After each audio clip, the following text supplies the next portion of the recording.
good afternoon, everyone, once again, and thank you so much for joining. I'm Davina Gounton, the Communications Coordinator at RPRA, and this is the second event in our Understanding Ontario's Blue Box Regulation Learning Series. And this webinar is focused on the reporting process for municipalities. So today's webinar will also be answering your questions. To ask a question, click on the Q&A tab, type in your question or comment, and you can click send. There's also an upvote or like feature in Zoom where you can like another person's question, and it looks like a little thumbs up next to the question once it has been submitted. If you see a question that maybe you wanted to ask or would really like us to answer, you can like the question, and this will move it up in the queue and prompt us to answer it faster. You will also see in the presentation that we have a dedicated slide to answer questions, and we will be stopping after each report to answer your other questions. We will also be trying to organize and respond to your questions that coincide with the topics that we cover in that specific section. If you notice a question that has been asked but not answered, it may be because it makes sense to ask it at a later section in the presentation, so please stay tuned for that. We also have quite a few participants joining us in this webinar, so it is possible that we won't get to all the questions during the allotted time.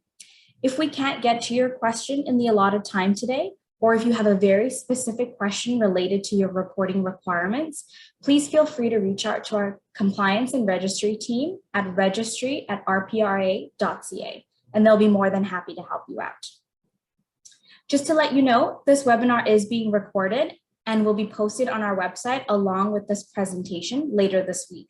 So if you miss anything or you would like to revisit it, it will be available on our website, including this presentation as well. So now I'm going to hand it off to Sydney Baker, who is our Blue Box Coordinator, to kick off today's presentation. Great, thank you, Davina. And thank you everyone for coming to join us this afternoon.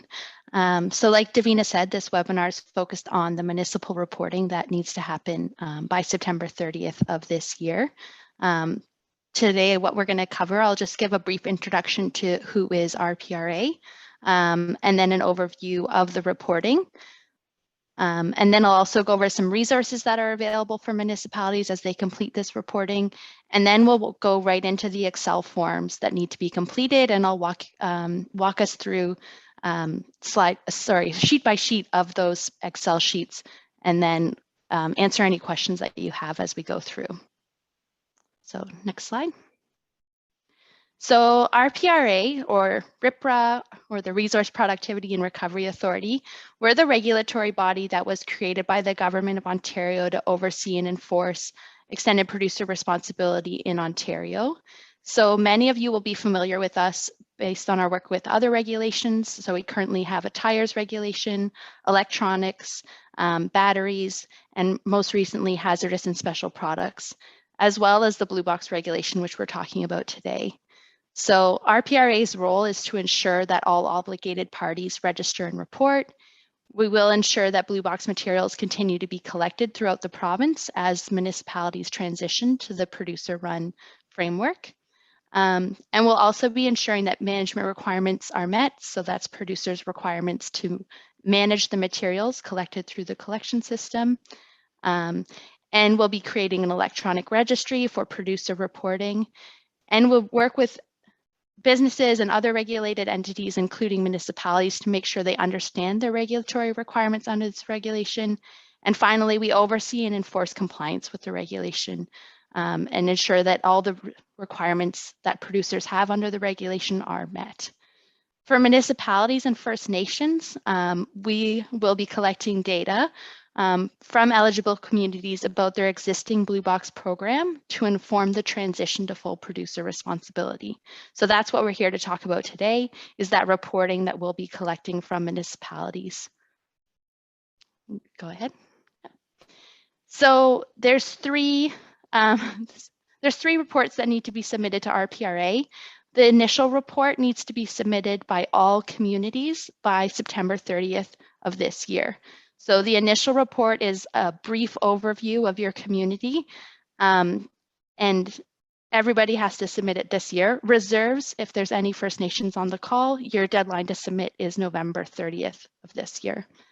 The transition reports need to be submitted ahead of when your community transitions. So every community has been, or all municipalities to date have been assigned transition dates in the transition schedule. And depending on when your community transitions, you also need to submit a transition report. So for communities transitioning in 2023, the deadline to submit that report is September 30th of this year. For other communities, your deadlines are later. So reserves will submit by November 30th of this year, and then municipalities and reserves transitioning in 2024 will submit August of 2022, and municipalities and reserves transitioning in 2025 will submit by August 31st, 2023. So that's an important thing to note. If you're not transitioning in 2023, you do not need to complete the transition report this year, and you should not complete the transition report this year because the information that we will require in that report needs to be to date when the report is submitted. So you will need to submit that report and prepare that report ahead of your reporting deadline and not now. Finally, there's change reports. So we're not going to cover change reports today, and we'll ask that municipalities, for now, don't worry about change reports. We need to get these initial reports submitted, and then we will work on the process for how municipalities can update that information as required. But I just wanted to mention that change reports will be there. They will be something, but for now, it's not something that you need to worry about as a community. You just need to focus on submitting your initial report by September 30th. And if you're transitioning in 2023, submitting your transition report by September 30th as well. So why do municipalities and First Nations have to submit these reports? So the first reason is that the regulation requires it. So it's section 54 and 55 of the Blue Box regulation. It requires eligible communities to submit these reports to the authority, so to RPRA. But the information in these reports will be used by rule creators. So under the new Blue Box regulation, producers will be assigned different communities or portions of communities in Ontario for which they need to provide collection services. And that is going to be done through an allocation table.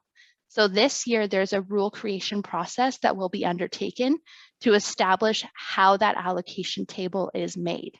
So the information that you are submitting to us is going to inform the rule creators as they decide how to allocate communities in Ontario between different Blue Box producers. So that's really what this information is going towards. The authority will also use the information provided to ensure that producers are complying with their collection obligations once communities start to transition. And really, it's important to remember that if the First Nations and municipalities need to complete these reports accurately to ensure that their community transitions smoothly. So the better you're able to complete these reports, it's going to help facilitate the transition of your community. So those are the whys of why these reports need to be completed.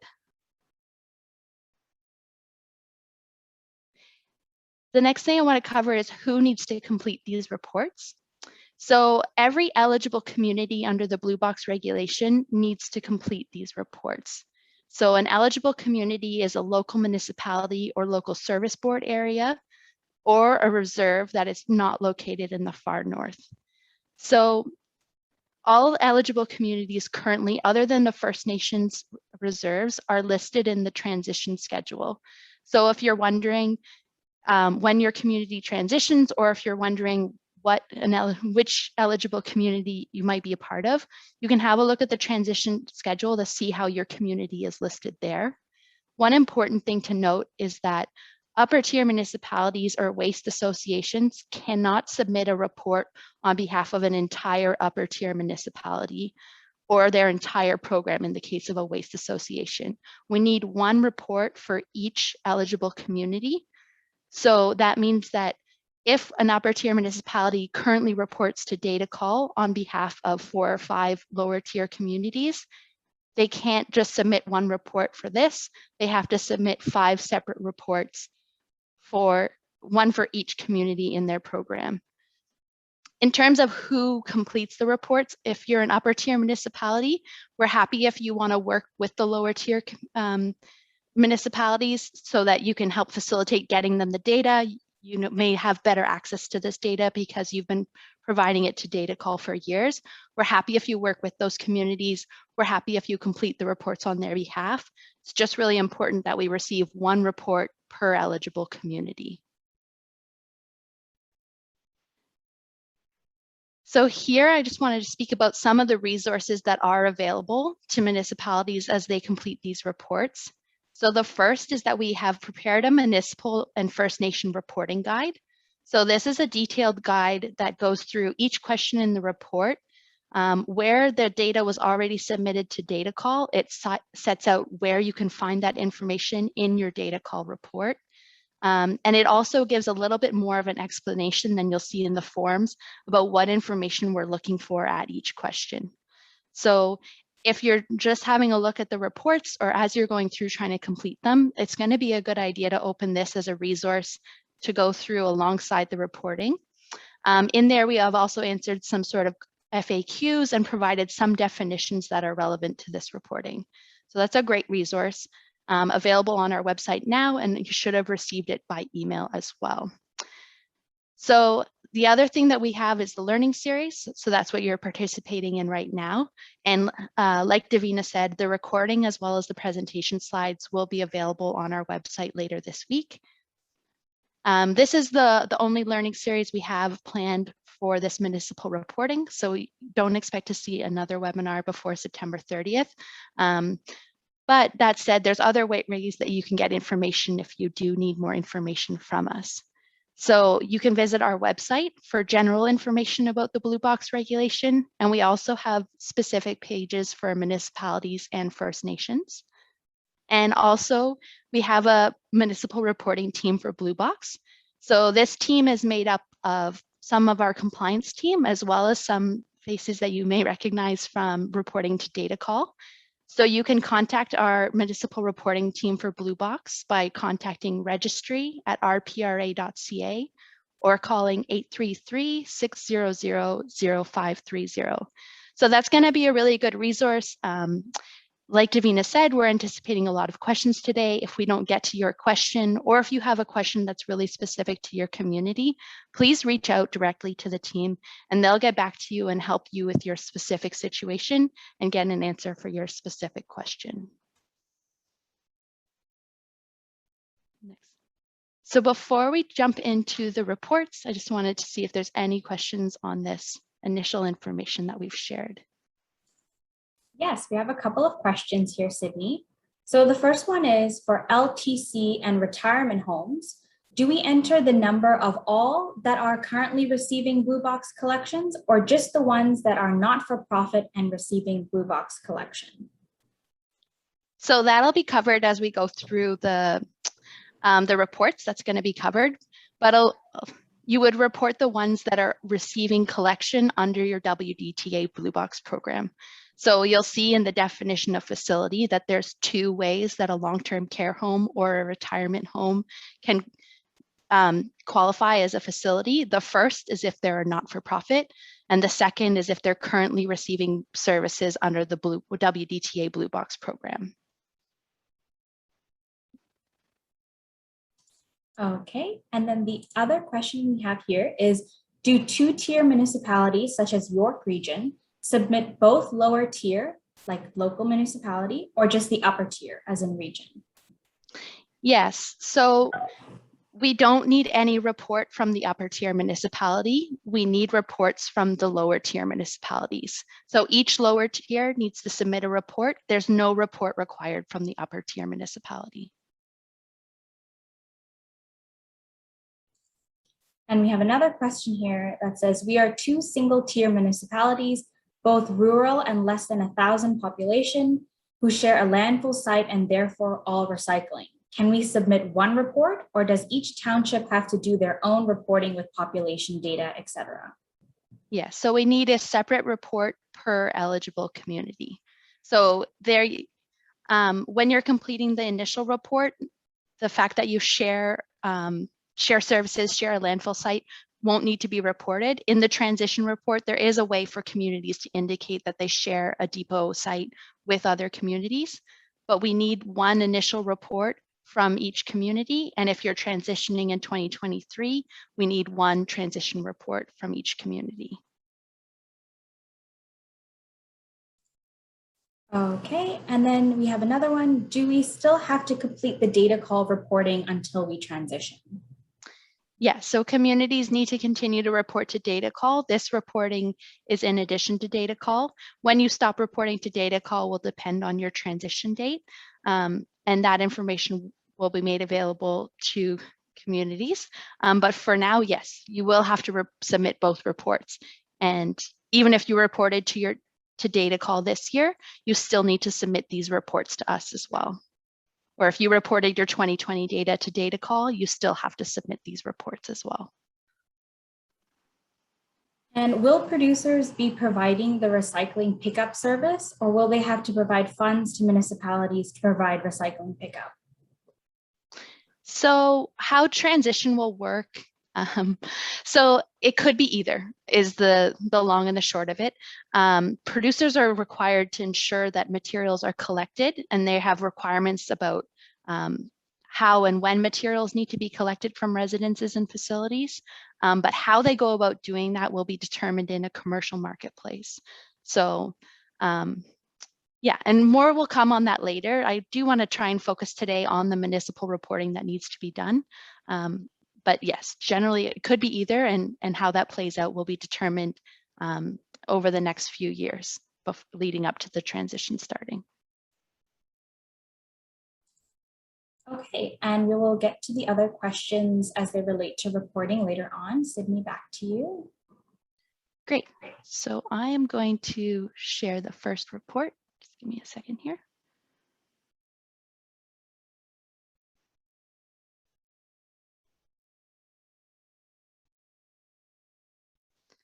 Great. So this is the initial report.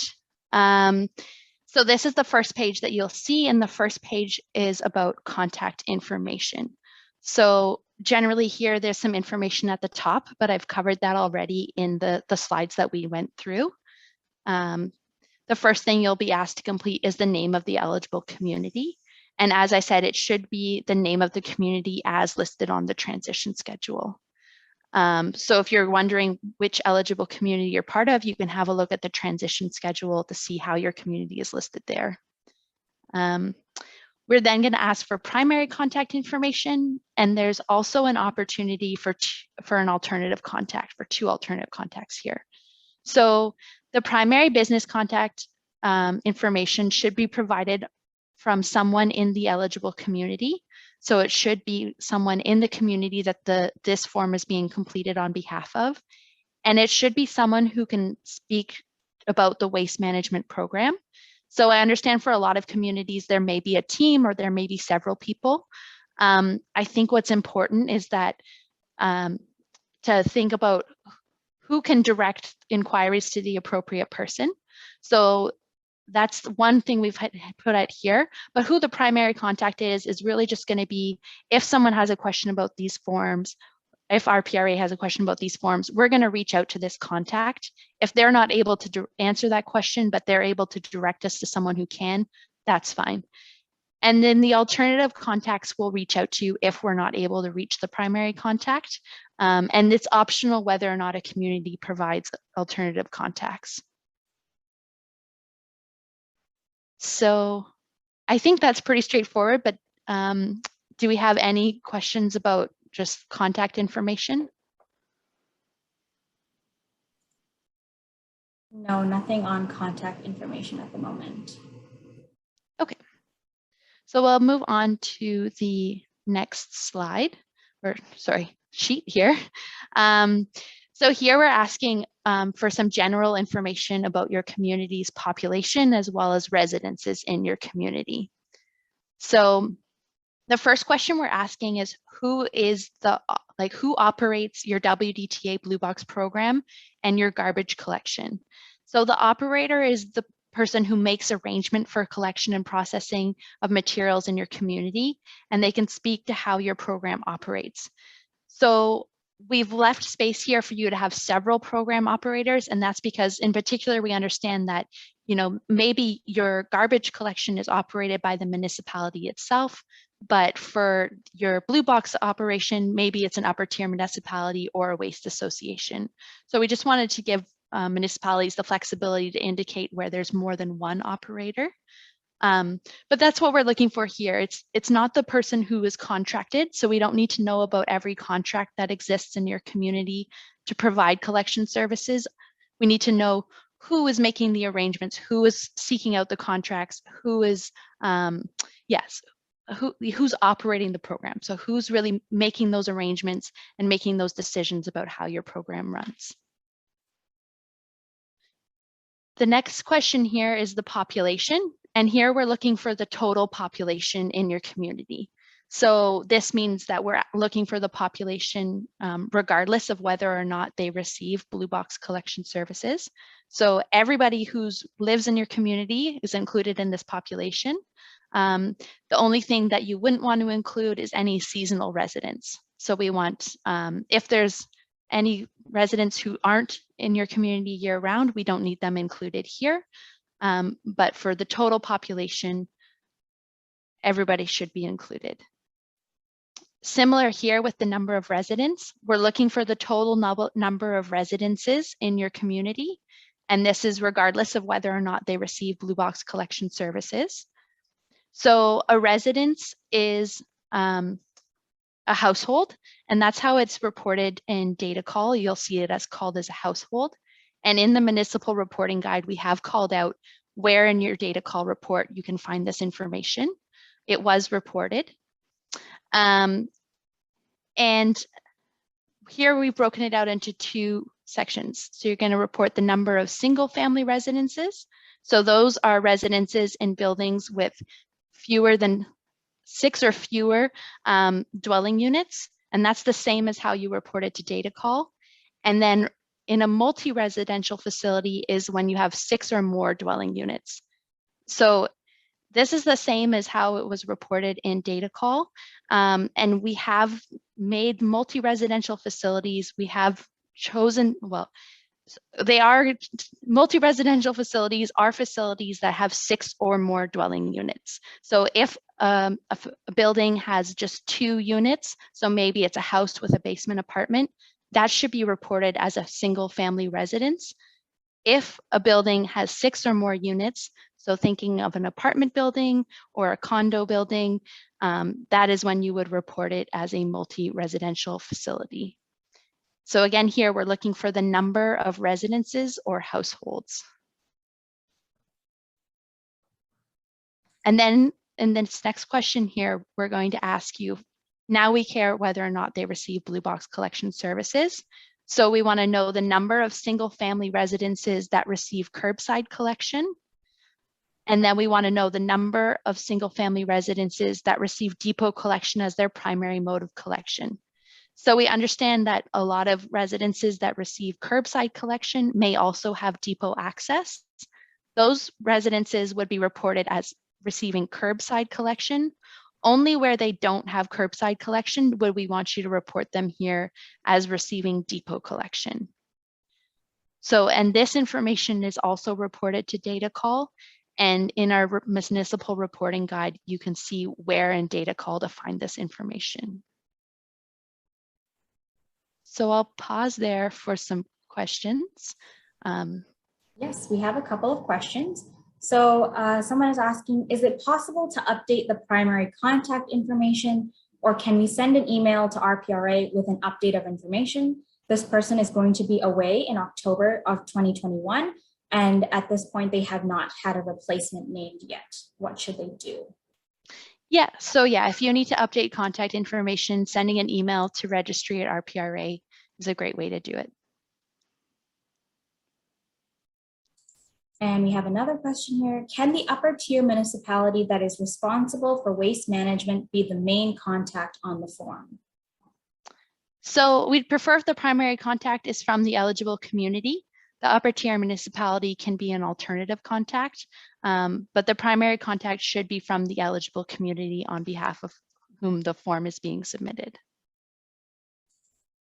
And there's another question. We're an upper tier municipality and we carry out the vast majority of waste management services for our local municipalities. A local municipal staff member may not be the best contact to be able to speak to the overall waste management program. Could an upper tier staff member be listed as the primary contact?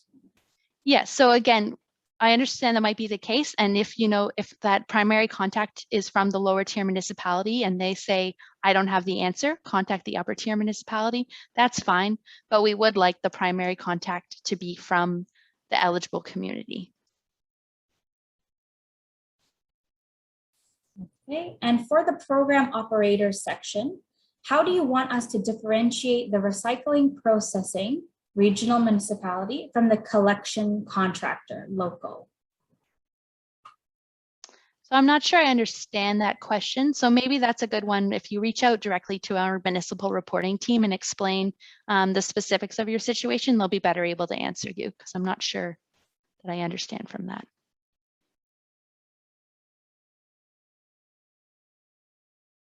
Oh, we have a few questions related to data call. So our data call provides the number of households for 2 municipalities and includes seasonal residences. Does the data call number not contradict what you're saying about not including seasonal residences, or is each municipality expected to report individually? So let's go back. So for the population, I don't want seasonal residents, so seasonal population people reported. For the number of residences, you should include seasonal residences. So seasonal residences are included when reporting the number of residences, and they are included when reporting the number of residences that receive curbside or depot collection. And does the main contact have to be, does the main contact have to have signing authority on behalf of the municipality, or are they just for contact purposes only? Yeah, there's no requirement that the main contact has signing authority. Okay, and then do the number of residences have to match what is in the most recent data call? If we have done additional data collection and research and the number has changed, will there be issues with that? So in this report, we are asking that data is current to December 31st, 2020. And we did that because that a lot of the information submitted in this report is reported to data call.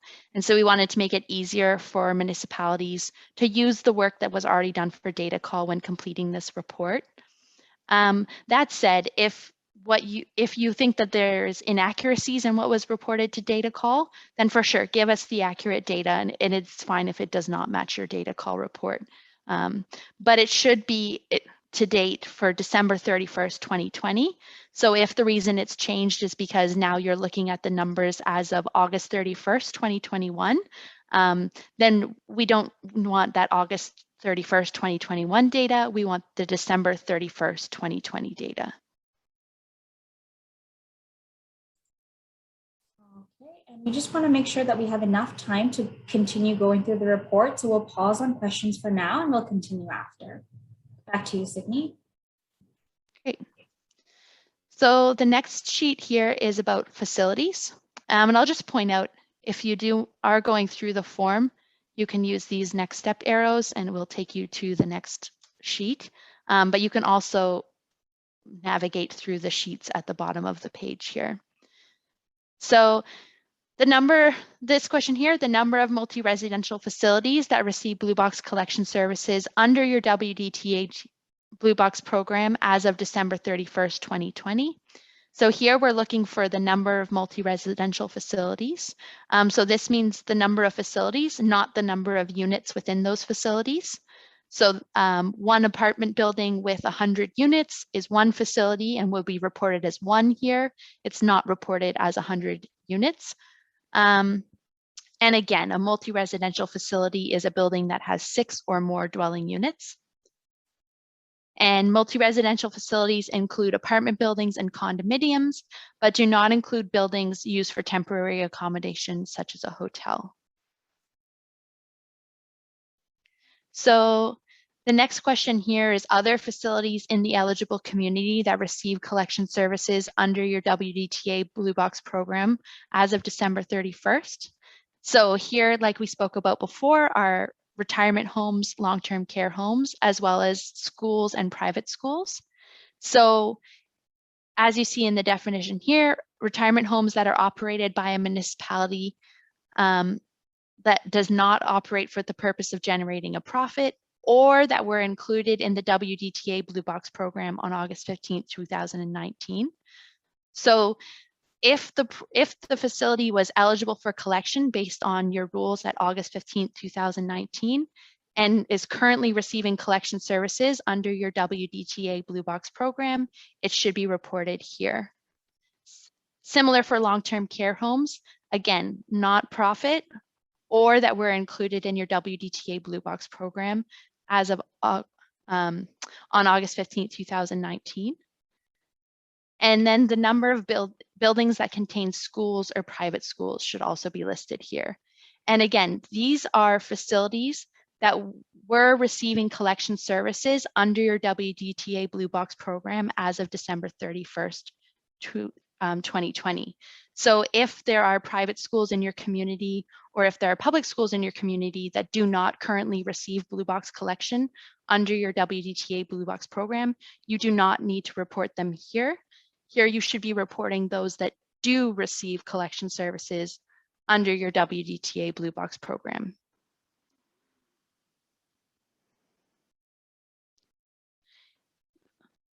Sorry. The next question here, we're going to ask you about where did you obtain the information about the multi-residential facilities, retirement homes, long-term care homes, and schools? So we're just looking to understand where you gathered this data, what your source was. If you had more than one source, so maybe for multi-residential facilities, you looked at MPAC, but for your retirement homes, you looked at an internal document from your municipality. Please let us know the different sources that you used for the different types of facilities. And then we're asking what the criteria or conditions were, what criteria or conditions were used to determine which facilities, including multi-residential facilities, were included in your WDTA Blue Box program as of August 15th, 2019. So the best way I can think to explain this one is think about what if, for example, if a retirement home called your community and said, I want Blue Box collection services, would you say yes? Would you say no? What criteria would they have to meet to receive collection services under your program? So that's what we're looking for here. So it could be internal policies or documents that you have. It could be that everyone who contacts you is eligible. Whatever the response is, we just need to know what criteria were used on August 15th, 2019. So if the criteria have changed since August 15th, 2019, we want to hear about that historical criteria from August 15th, 2019. And we ask this question for each type of facility.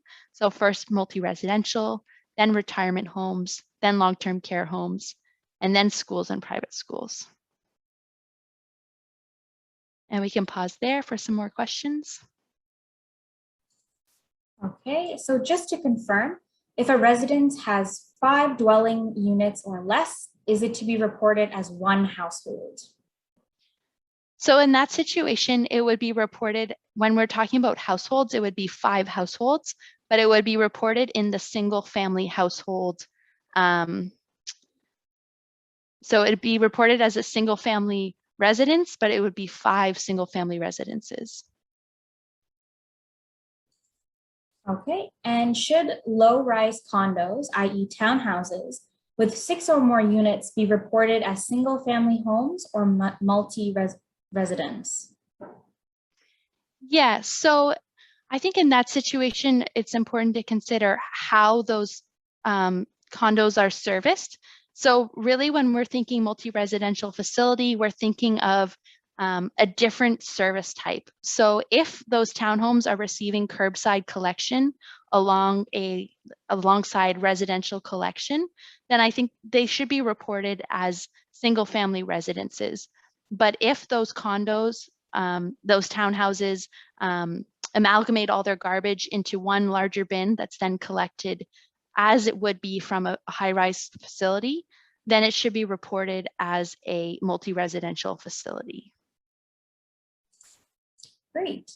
And so we have a question here. Where should we find the information if we do not have access to data call, as data call is completed on behalf of their waste authority?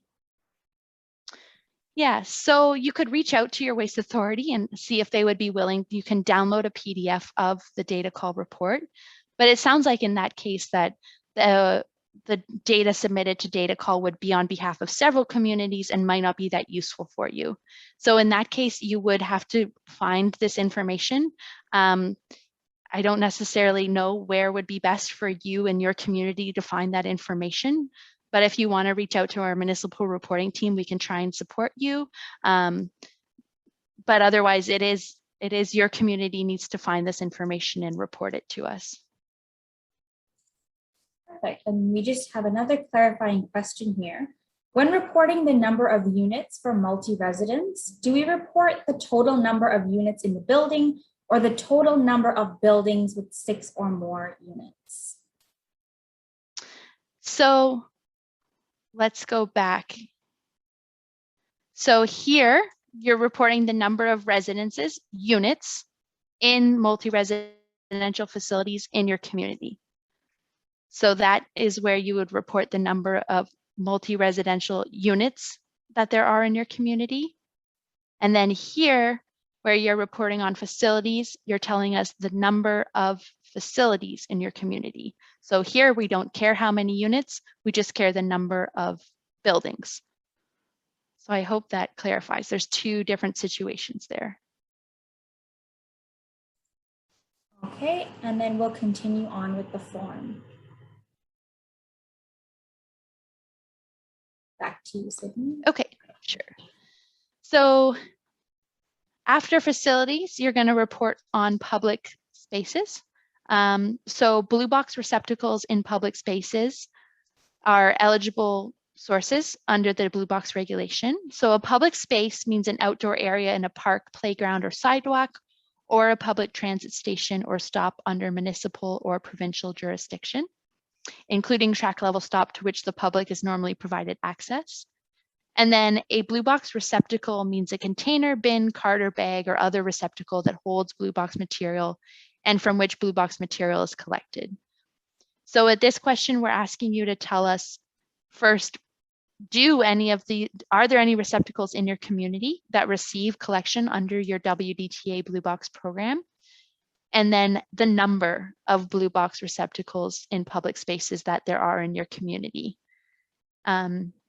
Here, if there are any blue box receptacles that only receive seasonal collection, so maybe there's a park with a bin and that bin is only serviced during the summer months and not during the winter months, we want you to include that bin as a bin in your program, regardless of whether it's serviced year-round or not. And that's the only question on this page. So the rest here is just instructions on how to submit the form, and it's just sent back to us by email. And then there's also some information here about how you could password protect your form. So it's up to a municipality to protect their data. And this is how you can password protect your form when submitting it to us. Just make sure that you send us a separate email with the password if you choose to password protect your form. And we just had one question here. Our rural municipality only has depot service. However, our public works staff collect waste from waste receptacles at our parks. Is there a requirement that we install blue box receptacles in our parks? No. So if you don't currently have blue box receptacles in your parks, then you simply say no here, that you don't have blue box receptacles. And there's no obligations for municipalities under this regulation to increase or provide any service. Producers will be required to provide receptacles in your community, but you as a municipality, there's no requirement.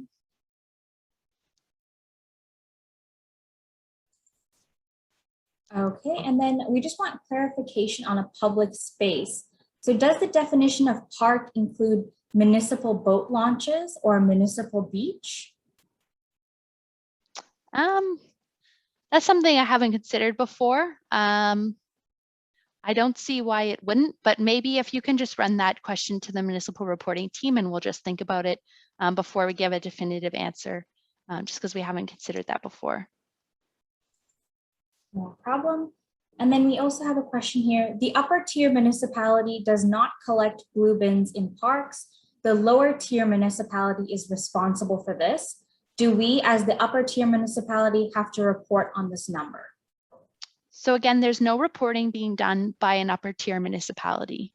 So if there are blue box receptacles in public spaces in the eligible community, they need to be reported to us.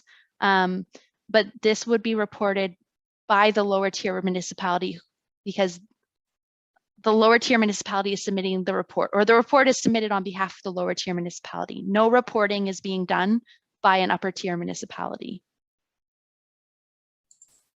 And just another clarification about public spaces.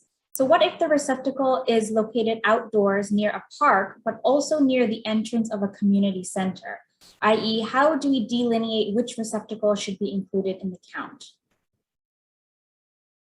So I think that would be eligible as a, I'm not sure why that wouldn't be eligible as a bin in a public space because it's in front of a community center.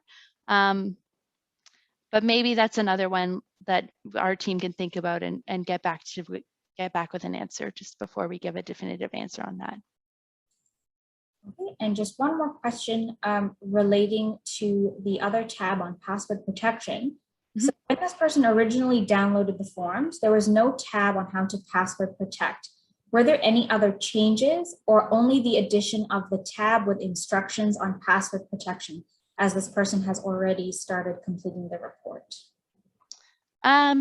You should be fine. I think if anything, we made like small edits possibly to the language. If you're worried about it, you could download the new version of the form, but I think I can't recall, to be honest, what the changes were, but it shouldn't change anything materially about the reporting since we shared the forms publicly. Okay, great. Back to you, Sydney. Great. So I will move along now to the transition report. Just give me a second.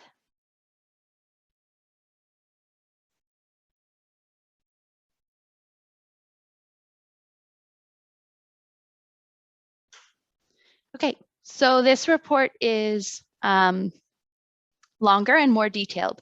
So this report is submitted by communities before they transition. So like I said, if you're not transitioning in 2023, do not complete this report this year.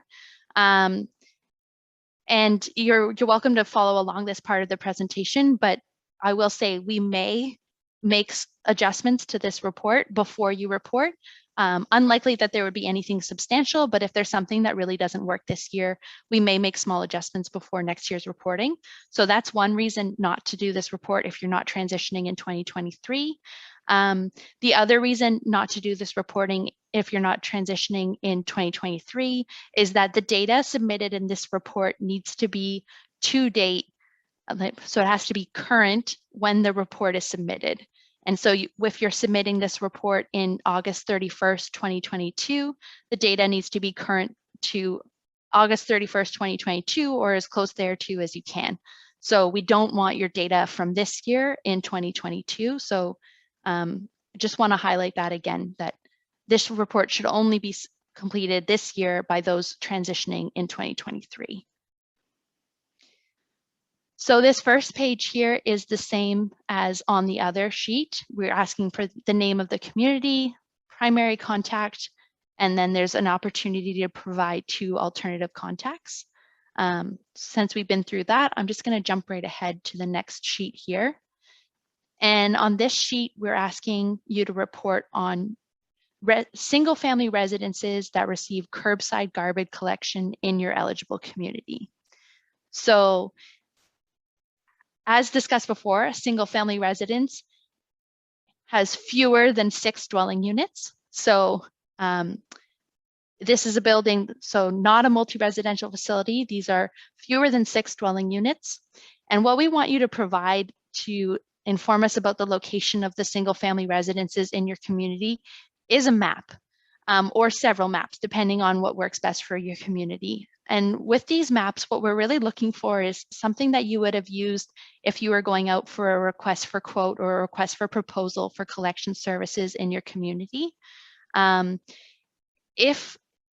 so we want to see the area of your community that receives curbside garbage collection.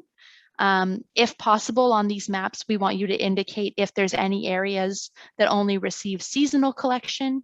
And then also, if you have any information about sort of estimated or actual number of residences in certain areas in the map, that's also helpful. If your map is broken into several pieces, if you can estimate what population is expected in that area that's shown on the map that you're providing.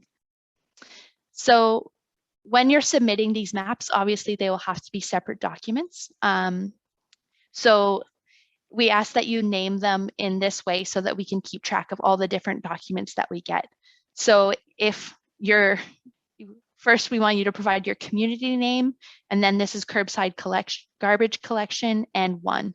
So you could put the name of the document here and then a brief description of what it shows. So maybe this is, maybe you're going to submit one map that shows all that receive year-round garbage collection service, one that shows just where they receive seasonal garbage collection service.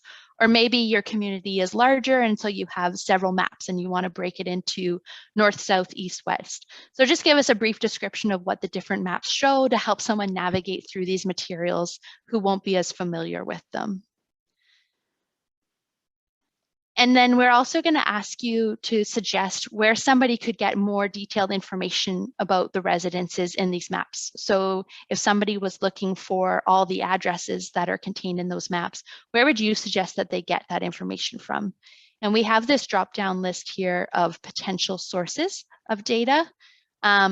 If you think one of these is the best source, please let us know.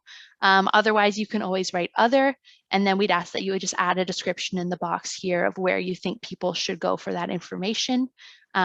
Also, if you think they should use a combination of several sources, please just give a brief description of, I think you should use more than one source and which sources that somebody should use. So I'll pause there and just see if anyone has questions about providing these maps. Yes. So just one question about the transition schedule first. What if only one of the two-tier what if only one of the 2 single-tier municipalities are on the transition schedule? The program has always been reported as one through the data call. So if that's the situation, reach out to us directly. The Ministry of the Environment, Conservation and Parks was in charge of the transition schedule. So they're the ones that put all the communities in there. Certainly if a community is missing, reach out to us and we'll direct you to the appropriate contact at the ministry to discuss. Great. And we have a question here for the maps. What format do you want the maps in? Example, a PDF or Word document, etc.? There's no specific format that we need the maps in. So whatever format works for you. If the format is too big to be shared over email, we can also receive it through different file sharing services if that needs to happen. If you do have questions, again, you can reach out and we'll discuss how to specifically receive your information, but there's no specification on what format the maps need to be in. Great. And then in terms of detail, what level of detail is required in the maps providing locations for collection? Do they just want to see the roads that collection takes place on, or just have an indication of the outlying addresses that form the boundaries of the area? Yeah, so I think either of those would be appropriate. What I said before is really the guidance I can give you without looking at your maps. So I think about what would you have put in a request for proposal or a request for quote? What kind of information would you have put into those if you were going out for those? Otherwise, yeah, I think if you're unsure about if your map is appropriate or not, you can share it with the team and we'll have a quick look and see if we think it works. Great. And for clarification, this participant is wondering if the maps do not need to show civic numbers. Is that correct? So I actually don't know what you mean by civic number. So if you want to clarify or if you want to reach out to our team directly. Okay. And I think that is all for now. I'll let you get back to the report. Back to you, Sydney. Great. So the next sheet to be completed. So this sheet is for curbside garbage collection. And then the next sheet will be for curbside blue box collection. So really we're asking for the same information here about which single family residences have access to curbside collection under your WTTA blue box program now instead of curbside garbage. So recognizing that in some communities it may be exactly the same, we've added here, you can just put yes. So if it's exactly the same as your curbside garbage, the exact same single family residences have access to blue box collection, then you can just say yes and you're done with this sheet. You can continue on to the next step. If there are any differences at all, though, you will need to complete this sheet and you will need to submit maps for blue box collection specifically. So, but again, the same information applies for about what we're looking for in those maps. And the same information about how to complete this table. We just ask here, you're gonna, instead of it saying garbage collection, curbside garbage collection, it's gonna say curbside blue box collection to indicate that this map is for this question rather than the last question. So I don't know if there's any questions there. We just had a clarification on what was meant by civic numbers. So the participant was wondering if the map does not need to show street addresses. Yeah, so no, we do not need street addresses. Okay. All right, we'll continue on and then we'll do more questions after. Great.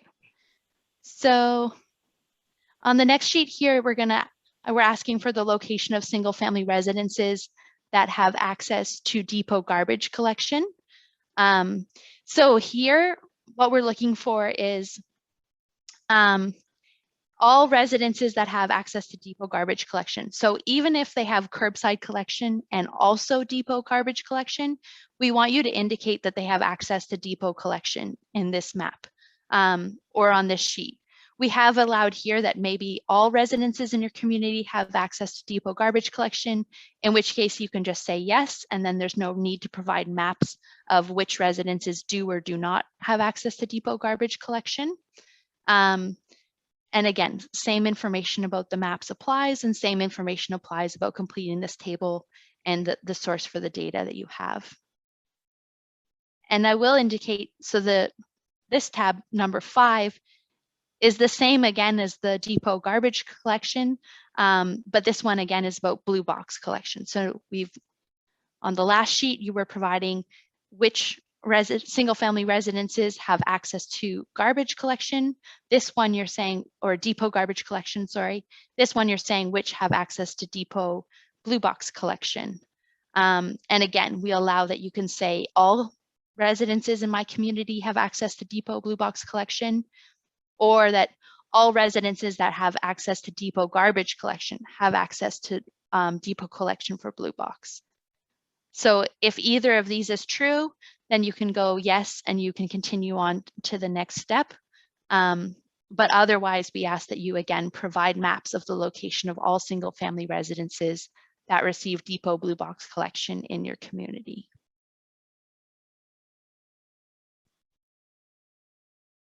Do we have any questions on there? Yes, so there's a question of when the report refers to collection services, does that include transfer sites or landfills where there is no collection, but residents take their recycling to a site? Sorry, can you repeat that? Sure, no problem. So when the report refers to collection services, does that include transfer sites or landfills where there is no collection, but residents take their recycling to a site? Yeah, so that would be considered depot collection service, I think throughout the forms, we're either usually talking about curbside collection or depot collection. So where residents take their take their garbage or take their blue box materials to a transfer station or depot, that would be depot collection.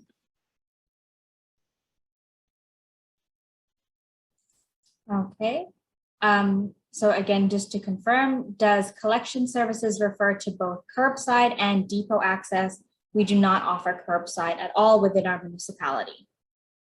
So again, so if you don't offer curbside at all, then you're gonna have, there will be no maps provided here, or you could just have a map that shows nobody's receiving curbside collection, and then you will fill out the depot garbage and depot blue box. So if nobody is receiving curbside, then you have nothing to report for these two tabs. So curbside garbage versus depot garbage, and curbside blue box versus depot blue box. Okay, and a general question about the data collection. So for this transition report, it requires up-to-date data. And as people have to submit by September 30th, is any data collected throughout the month of September acceptable? Yeah, so obviously, if you're submitting on September 30th, the data can't be to date September 30th. So submit the most current data that you have. And then, like I mentioned at the beginning, there will be change reports and there will be a process for updating the data. We just haven't come up with that process yet.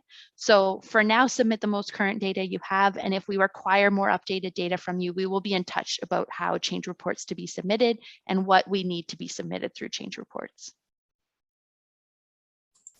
Okay, perfect. We'll hand it back to you to continue with the report. Sure. So the next, after you report which single family residences receive depot garbage collection, you're going to then report on the location of garbage depots in the community. And so this is where I mentioned in the beginning, where if you're sharing depots between communities, this is where it comes into play. So the first question here is, do residents from outside of your community have access to garbage depots in your community? So maybe you have a garbage depot in your community, but the neighboring municipality uses that depot as well. So this is where you would say yes, and then you'll type the name of the neighboring community that their residents also use your garbage depot. Similarly, but a little different, if residents from your community have access to garbage depots outside of your community, so instead of the neighboring community coming to your depot, your residents are going to the neighboring community, you would indicate yes here. And then when you're listing all of the garbage depots that residents from your community have access to, you're going to list the ones that are both inside and outside your community. So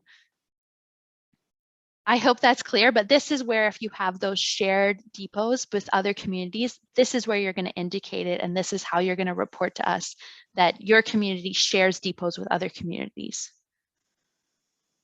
And when you're reporting the addresses, here we do need the addresses of the depots. We ask that you include a street number and unit number where applicable, and also that you write out the words street, avenue, and road as full words, not to abbreviate those. Indicate the city and then the postal code without spaces. And if there's any depots in your community that don't have addresses, you can contact our team about how to report on those addresses. And maybe I'll just go through the blue box depot locations at the same time because it is essentially the same. So again, we're asking, do residents from outside your community have access to blue box depots in your community? You can say yes or no, but if yes, you have to list the communities that come into your community and use depots in your community. And then here, if residents from your community have access to blue box depots outside of your community, you're going to indicate yes, and then you're going to include the addresses in the sheet here. So are there any questions on garbage or blue box depots? Yes. So just on the previous one, it says to clarify our addresses required. The reporting guide indicates very specifically what is required for an address. However, there does not appear to be an area in the forms, only maps. So for depots, here we are requiring addresses. So it's not maps for the depot locations. For single family residences that have access to depot collection, that's where we're looking for maps. So for the depots, we are looking for addresses. Okay, and why does the second report require garbage data or info and not only blue box information? So that is a great question for the ministry. This is what's been required to be reported by the ministry, but actually there is other reasons, sorry, that I can speak to. So later during, after the transition period, if a residence has access to garbage depot or curbside garbage collection, then a producer is required to provide curbside blue box collection. So in the regulation, the producer's requirements for providing collection services depend on garbage services provided to those residences. So that's why I'm guessing why, but otherwise it is just that this is what's required to be reported by the ministry in the regulation. Okay, and this is a bit of a longer question. How should question 4.1/6.1 from the transition report? So the question is, do residents from outside your community have access to garbage/blue box depots in your community? Be answered when a local municipality that has depots is part of an upper tier municipality that allows all residents of the region to be able to use the depot. The guide speaks to arrangements that may be in place between communities for the use of a depot. Can you provide an example of an arrangement? So that's a great example of when you would use this. So again, this form is going to be submitted by one of those eligible communities. So one of those lower tier municipalities within that upper tier municipality. So when that lower tier municipality is completing this, if residents from other lower tier municipalities within that upper tier municipality have access to depots in their community, they are going to say yes, and they are going to list the other lower tier municipalities that have access to collection at their depots. So that is exactly what was meant by an arrangement, and this is exactly when this section of the form would be used.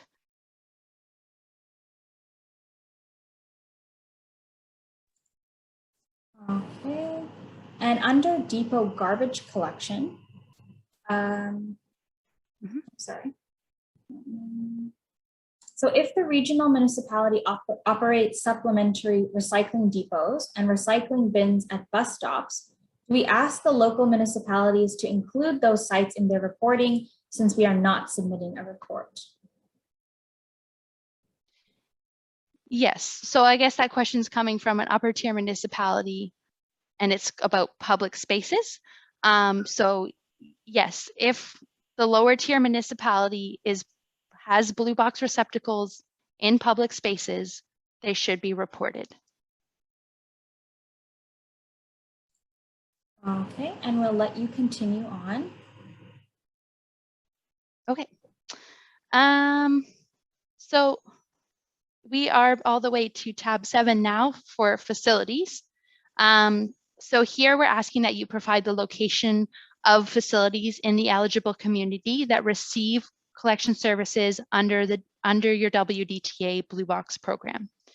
So again, facilities include multi-residential buildings with 6 or more dwelling units, retirement homes, essentially nonprofit retirement homes, or that were included in the WDTA Blue Box program on August 15th, 2019. Long-term care homes, again, that are not for profit or that were included in the WDTA Blue Box program on August 15th, 2019, and buildings that contain schools or private schools. Here we are asking for addresses again. So where applicable, we're asking for the name of the facility, we're asking for the address, the city, and then the postal code again without spaces. And then you're also asked to provide a source for where you got this data. So this is the location, again, of all facilities in your community that receive collection under the WDTA Blue Box program. So if there are multi-residential buildings in your community with 6 or more dwelling units, but they do not receive service under your WDTA Blue Box program, you would not report them here.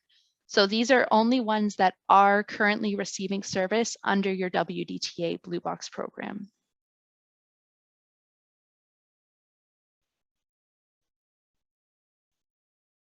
So if there's any questions on this sheet, happy to answer them.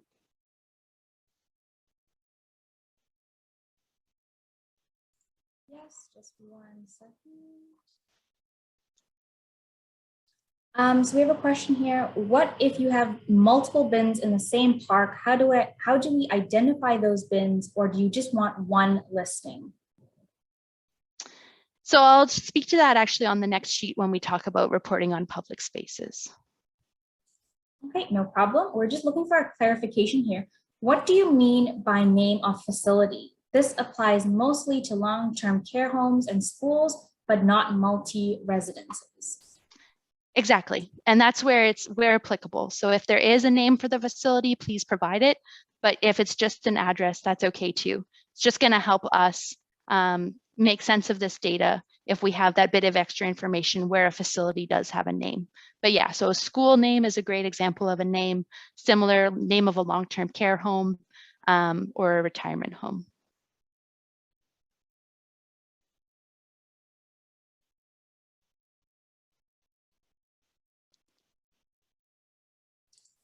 Okay, and we just have a question about requiring street names. So what is the purpose of requiring the street name spelled out, like road, avenue, etc., if their database has only short forms? Yeah, so we just want to make sure that reporting is consistent across all communities. And so that's why we've put that in, so that we can have one format for all these addresses for all communities. So that's why we're requesting it to be spelled out. Okay, great. And you can continue on to the next tab. Thanks, Sydney. Great. So we'll talk about public spaces here. So here we're asking for the location of each blue box receptacle in a public space in the eligible community that receives collection under your WDTA Blue Box program. So again, public spaces are places like parks, public transit, sidewalks, and the receptacles can be a container, bin, or cart, or bag.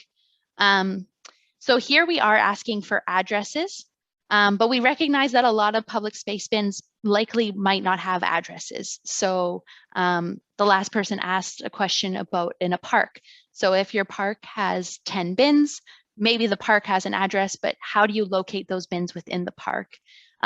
So we would like the location of each bin individually, not just a park that has several bins. But we recognize that you might not have an address. So if you have a GIS location, or if you have some other way of sharing that information with us, please contact us and we'll discuss with you how to best receive that information. But we do want the location of each bin. So each blue box receptacle, we're not looking for just sort of like a general location. I think the other one where you might not have a location, some bins might be at an intersection where it doesn't necessarily have an address, but you could point us to an intersection.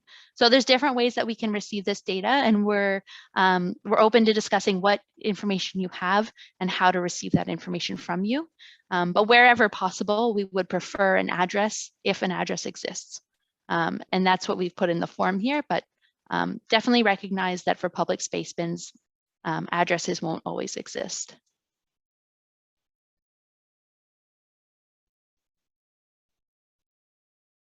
Are there any questions on public spaces? So just to reiterate the question from before, so if you have multiple bins in the same park, this participant is asking how we identify those bins, or if we just want one listing. Yeah, so each bin should be reported separately, not just 12 bins in a park. And would a GPS location work for locating each bin? Yes, it would. Yes, it would. So that's it. But just contact us about how to receive that. Give us that information and how we can receive it. Okay, and if they have receptacles, excuse me, in their downtown and are owned by the city, but currently collected by the PBIA and not part of the Blue Box program, do we still count them in the number of blue boxes in public spaces? So no, if they're not collected in your WDTA Blue Box program, then they wouldn't count. So you wouldn't report them here. So during transition, producers are required to keep servicing the same number of bins as you currently have in your WDTA Blue Box program. And then after transition, so starting in 2026, they have to provide a certain number of bins provided based on a formula in the regulation.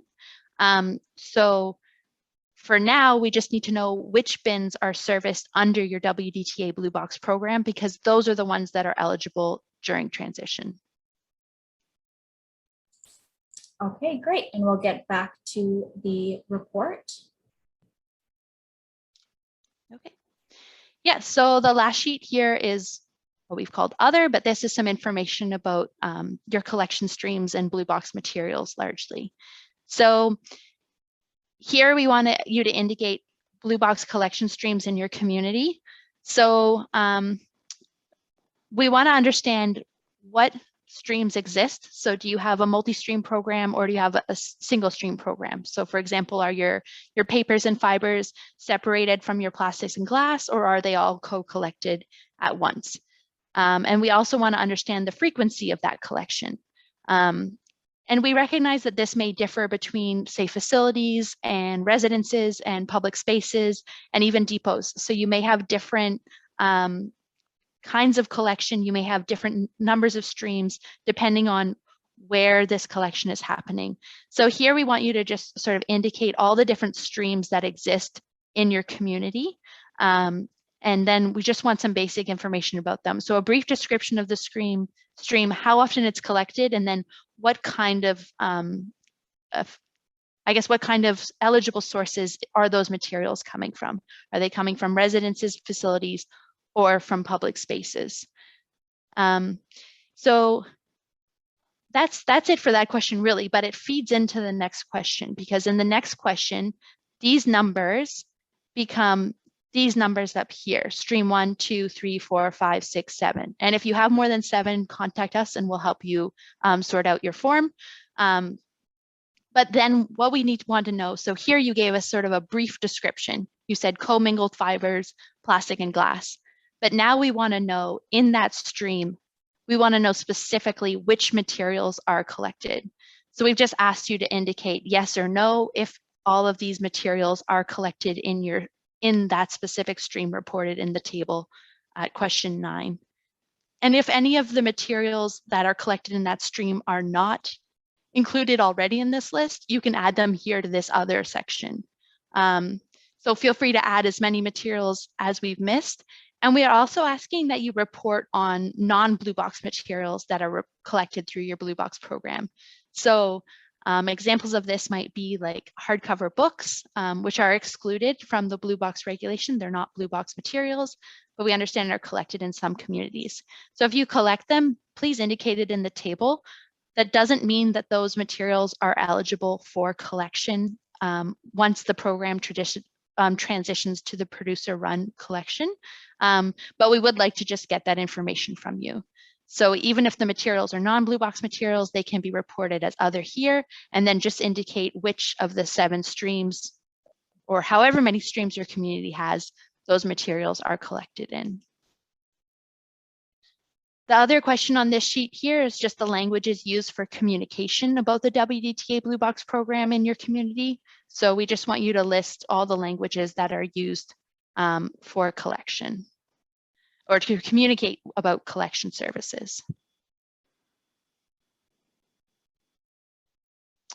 And do we have any questions on this one? Yes, we have one. So what sort of items would be in the other category? Something like aluminum packaging and foil? If I could have thought of it, I would have included it in the list. I mean, aluminum foil is here. So it it really is going to depend on your community's program. We just wanted to leave it open that if we have missed something, there's an opportunity for you to report it.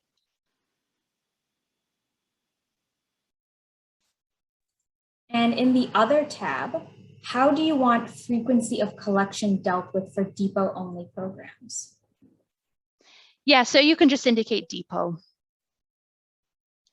Yeah, if you indicate that it's depot, we'll understand that. Okay, great. There are no other questions for this particular page of the report, so you can continue, Sydney. That, well, sorry, I guess I'll go just to the last sheet again, is the password protection. But otherwise, that is the end of the transition report. So I guess if we have a bit of time left, maybe we can just go to any questions that we haven't been able to get through, if there's any that have been missed. I'm seeing a lot of questions about postal codes, so maybe I will just address postal codes are, I don't know if we're going to need them. I don't know if they're what the necessary purpose is, but we're just looking for more information about these locations. So we're looking for an address, we're looking for a postal code. Hopefully you can provide a postal code. It doesn't mean that we're going to be sending them mail, but it is just what we've asked for in these forms when reporting addresses to include a postal code.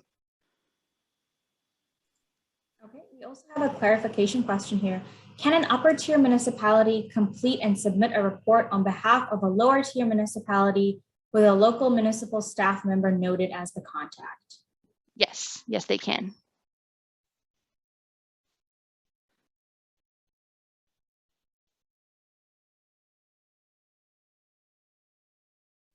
Sorry, just scrolling.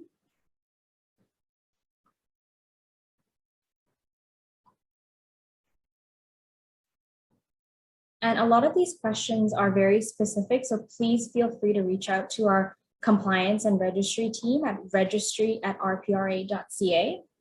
And we have a question here. Will communities get funding until 2025 if that was when the province indicated we were allowed to transition? Yes, so that is it. So if your community transitions, until your community transitions, you'll continue to receive funding under the existing data call SO program.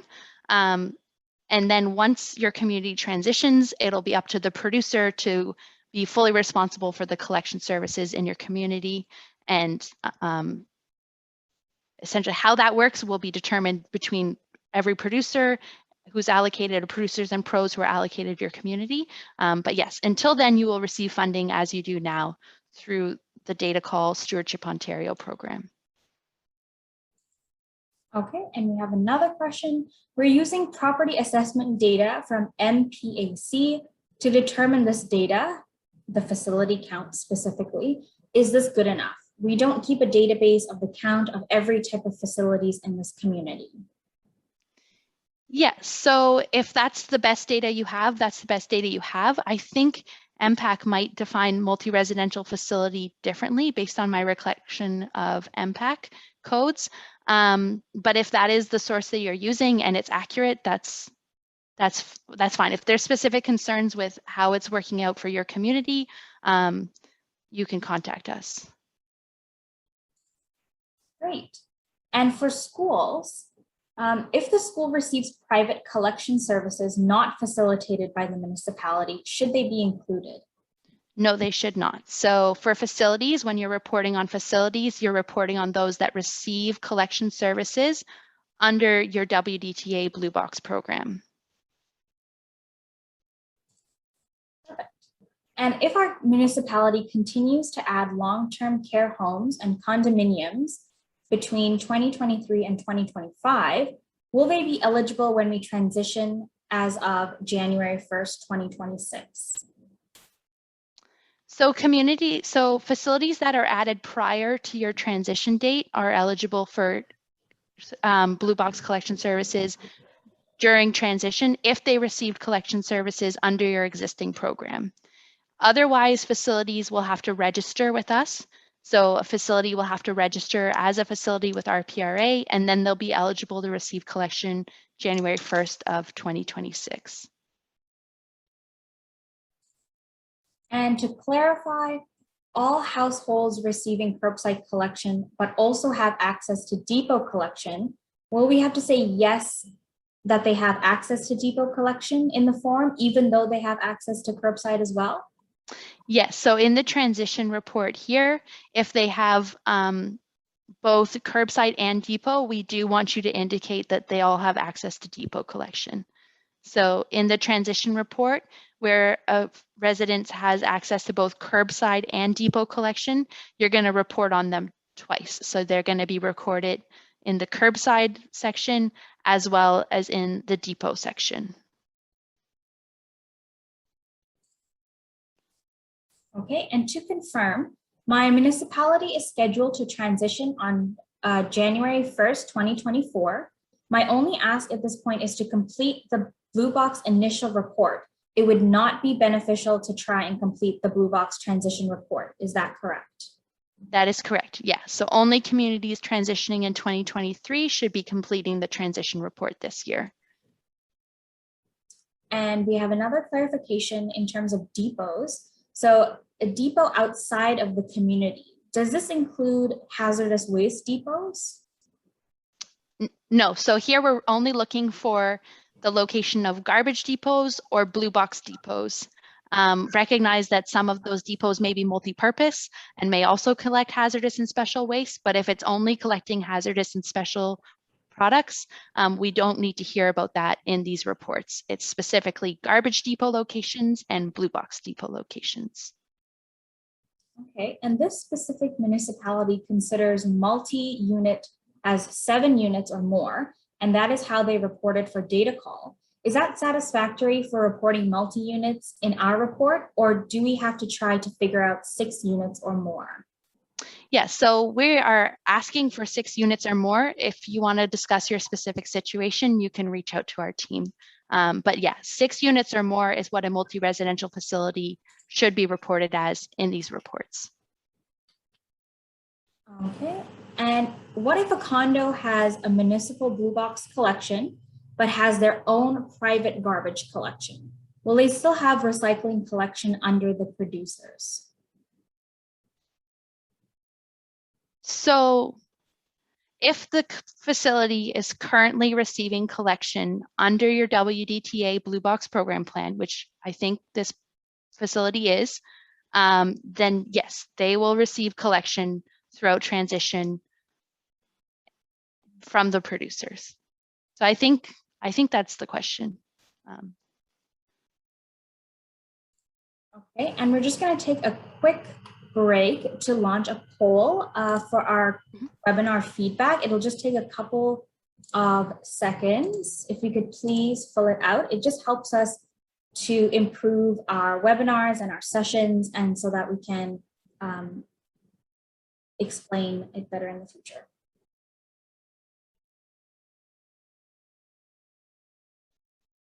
So I'll keep it open for a few more seconds.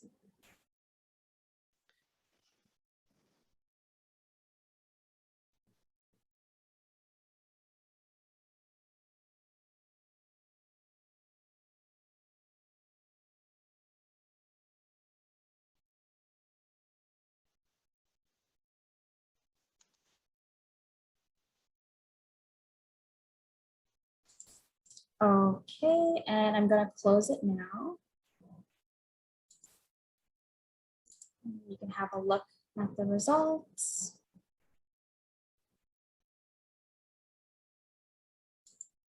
Okay. And I'll bring it back to our resource page here, Sydney. Yeah. So yeah, I guess just in conclusion, again, I understand maybe we didn't get to everyone's questions today. Please do reach out to us. We'll get back to you as soon as we can. We are trying to keep up with all the questions that we've been receiving. So the contact information for the municipal reporting team is on the far right-hand side there. Also remember that municipal and First Nation reporting guide. If you are pulling data from your data call report, it's going to be really helpful for you. For the most part, the overlap from the data call report is with the initial report, but it's a great resource to look at as you're going through this reporting. A lot of the information I've covered today is in there as well. So it's something to look at when you're doing the reporting. And yeah, I mean, and like I said, I hope we got to most people's questions, but if there are others, please do reach out directly and we're happy to discuss.